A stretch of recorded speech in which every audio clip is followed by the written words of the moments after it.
আমরা অঙ্কে সিগমা এবং পাই এই যে দুটি নোটেশন রয়েছে সেই নোটেশন দুটি অঙ্কে আমাদের কিভাবে ব্যবহার করা হয় তার নিয়ে আমরা আলোচনা করছি। আমরা আগের লেকচারে দেখেছি এই যে চিহ্নটা রয়েছে সেই চিহ্নটাকে বলা হয় সিগমা এবং এই যে চিহ্ন রয়েছে সেই চিহ্নটাকে বলা হয় পাই প্রতীক বা এটা হলো পাই এবং এটা হলো সিগমা। এবং এই পাই এর সিগমাটা কি আমাদের যে গ্রিক অ্যালফাবেট রয়েছে সেই গ্রিক অ্যালফাবেটের এটা হলো আমাদের 18তম গ্রিক লেটার এবং এই যে চিহ্নটা রয়েছে সেই চিহ্নটা হলো 16তম গ্রিক লেটার। এটা হচ্ছে অবশ্যই আপার কেস এবং এটাও আপার কেস। আর দেখো এখানে লিখেছি আমরা আপার কেস হচ্ছে সিগমা, এটা হচ্ছে আপার কেস, মানে আমরা যেমন ক্যাপিটাল লেটার রয়েছে স্মল লেটার রয়েছে সেরকম এটা আপার কেস রয়েছে সিগমা এটা, আর এটা হচ্ছে স্মল লেটারের বা লোয়ার কেস। অনুরূপভাবে পায়ের এটা হচ্ছে আমাদের আপার কেস আর এটা হচ্ছে আমাদের লোয়ার কেস। তো আমাদের এইটা সিগমা এবং এই পাই এটা আমাদের অঙ্কে বা ম্যাথমেটিক্সে আমাদের এই যে সিগমা রয়েছে এই সিগমাটাকে আমাদের সামেশান রূপে ব্যবহার করা হয়, অর্থাৎ সমষ্টি রূপে ব্যবহার করা হয়। আর এই যে পাই রয়েছে সেই পাইটিকে আমাদের ম্যাথমেটিক্সে গুণ রূপে ব্যবহার করা হয়।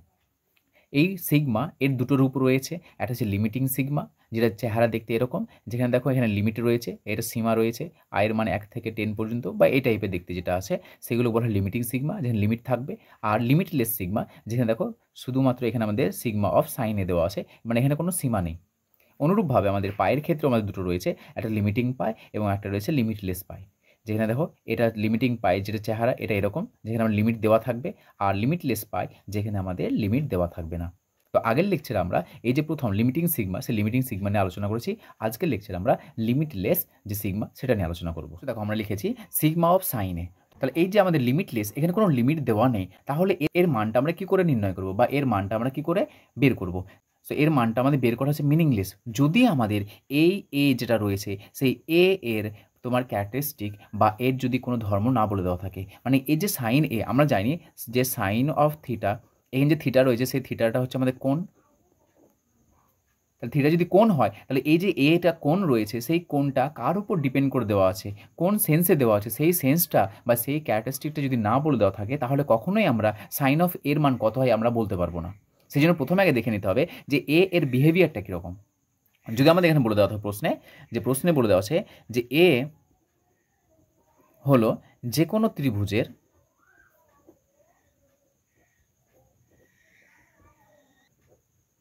একটি কোণ।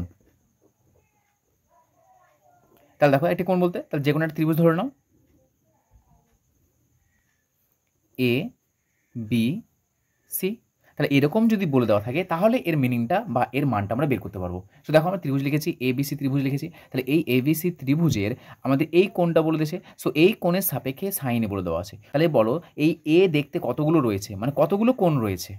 এখানে কোণ কে কে রয়েছে, অ্যাঙ্গেল এ রয়েছে, অ্যাঙ্গেল বি রয়েছে, অ্যাঙ্গেল সি রয়েছে।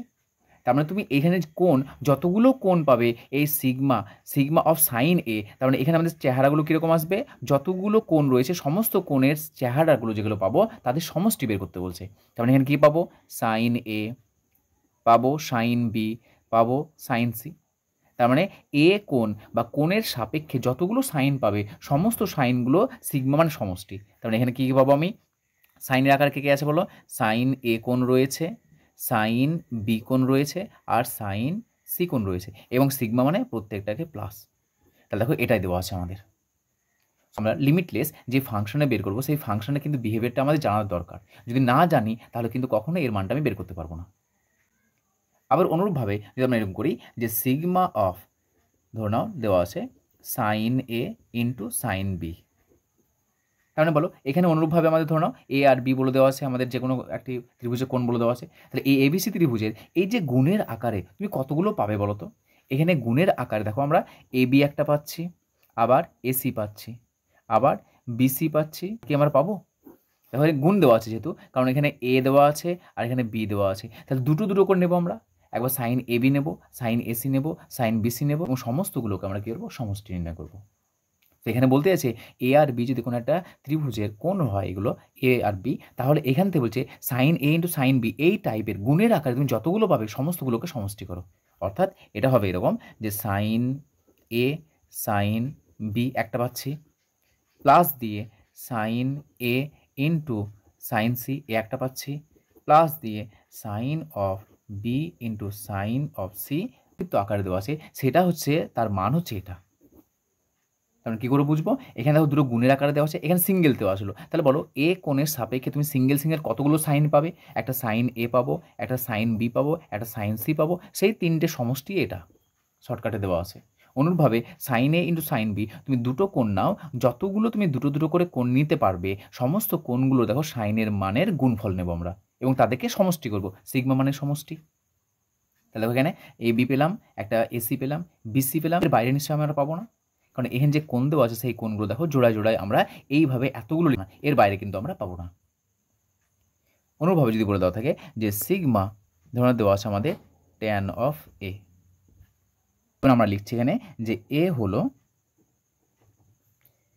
এ বি সি ডি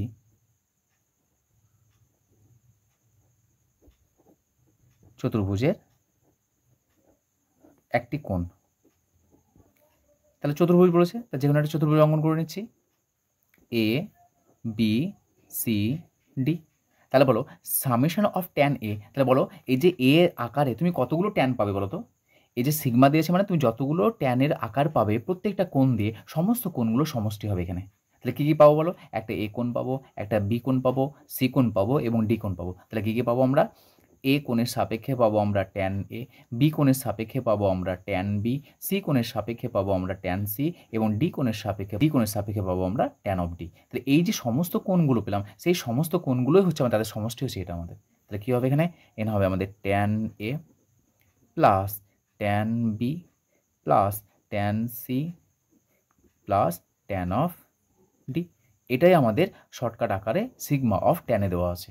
তাহলে অবশ্যই আমাদের এই যে এ রয়েছে সেই এর বিহেভিয়ারটা, এর যে ক্যারেক্টারিস্টিক সেটা কিন্তু আমাদের অবশ্যই প্রদত্ত দেওয়া থাকবে, নচেত আমরা শুধুমাত্র সিগমা অফ ট্যানে যদি বের করতে বলে সেটা হচ্ছে মিনিংলেস, সেটা কিন্তু আমরা বের করতে পারবো না যদি এটা না বলে দেওয়া থাকে। এখানে দেখো কিন্তু যদি আমাদের এ আমাদের চতুর্ভুজ বলে দেওয়া থাকে, তাহলে চতুর্ভুজের ক্ষেত্রে দেখো চারখানা সমষ্টি হয়েছে। যদি আমরা এই ক্ষেত্রে এর ক্ষেত্রে যদি আমরা সামেশন অফ ট্যানে বের করতে চাই তাহলে কত হবে বলো তো, ট্যানও কত হবে তিনখানা, মানে তুমি এই যে অ্যাঙ্গেলের সাপেক্ষে, তাহলে তিনখানা অ্যাঙ্গেলের সাপেক্ষে আমরা তিনটি ট্যান পাবো। কী পাবো, একটা পাবো ট্যান এ, একটা পাবো ট্যান বি এবং অপরটি পাবো আমরা ট্যান অফ সি এবং প্রত্যেকটা সমষ্টি হবে। দেখো এইটা যদি আমাদের এ ত্রিভুজের কোণ বলে দেওয়া থাকে তাহলে সিগমা অফ ট্যান এ এর মান এটা আসছে। যদি আমাদের এ চতুর্ভুজের কোণ বলে দেওয়া থাকে তাহলে সিগমা অফ ট্যান এ দেখো এখানে চারখানা আসছে। সো এই যে এ দেওয়া আছে সেই এর ক্যারেক্টারিস্টিক বা এর বিহেভিয়ার যেমন, সেইভাবে আমাদের সিগমার মানটা আমাদের বের করতে হবে। সুতরাং যখনই আমাদের লিমিটলেস সিগমার মান বের করতে বলবে তখন অবশ্যই এই যে এ রয়েছে বা বিহেভিয়ার যে ফাংশন থাকবে সেই ফাংশনের বিহেভিয়ারটা কীরকম বলে দেওয়া আছে তার উপর ডিপেন্ড করে আমরা সিগমা লিমিটলেস সিগমাগুলোকে বের করব।